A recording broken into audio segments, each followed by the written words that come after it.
Hi, everybody. I read the news today, and of course, the Palestinians would like to be recognized by the UN. Of course, they'd like to be their own member state. They are fighting for a non-member state status in the UN, and it looks like they're going to get it. But there's a few countries holding out. Two of the key countries who do not want the Palestinians to have their own members or non-member state status are the United States and Israel. Hillary Clinton says to the Palestinians, don't do this. Obama says, don't do this. This is a bad move. Don't become recognized as a member state by the UN. You're only blowing it. You've got to not do this. You have to trust the peace channels. Trust the peace channels. The only way you're going to make this happen is if you do this, if you get your statehood through a peace process with Israel. That is so sick. The Palestinians need to climb back into the black hole, the never-ending black hole that always seems to beat them and punish them and actually punish everybody. America would stand by and say, no, we don't want you to be recognized as your own country. We don't want you to have recognition as being Palestinians in a Palestinian state. Come back to the bargaining table. That is very clear. It's very clear. This bargaining table has no intention of bargaining, no intention of making a deal, no intention of making peace. I listen to the radio, I listen to CNN, and they say, the real problem, it's all Hamas. They're the ones, we would have had a peace a long time ago. If it wasn't for Hamas, they stopped the process. It's Israel and the good people of Fatah against Hamas, and Hamas is destroying any chance of peace. My question is, what happened before Hamas? Hamas just, not that long ago got elected. There was a time when there was no Hamas, yet there was still no peace.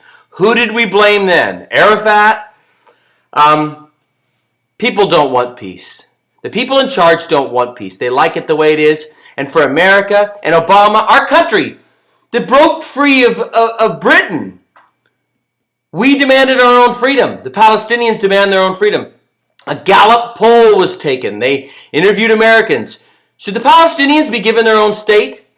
51% said yes, 37% said no. The rest were undecided. 51% said yes. 51% of Americans want Palestinians to have their own state.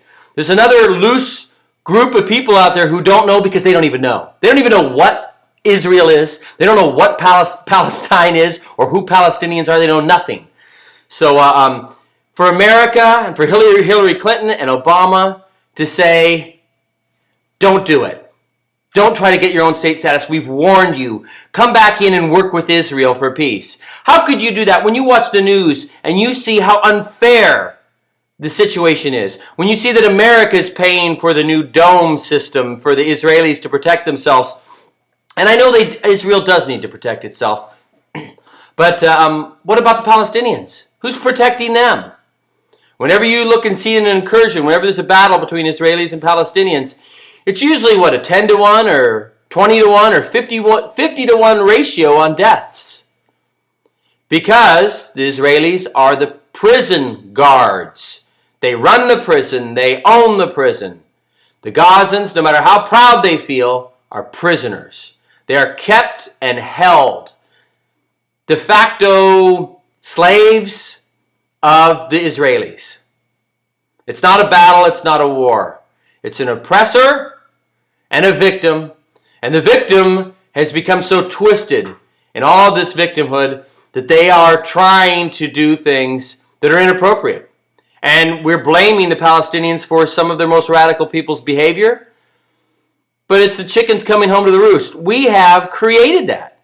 America has supported Israel in helping make Palestinians schizophrenic people, tortured people who live in pain. And this last incursion, the battle between Israel and Palestine, the Palestinians won because they sent bombs further. I know not as many Israelis died, 5? But Israelis are feeling the fear of a real bomb really reaching them in Tel Aviv. And that is a victory for the Gaza. But who wants those kind of victories? Who can create the most terror in someone's heart? Anyway, shame on America for allowing our leaders to tell the Palestinians to go back to the impossible bargaining table for an impossible chance at something that's never going to happen, and don't try to get freedom. Don't try to get status. Don't try to become a member nation. Anyway, let me know what you think.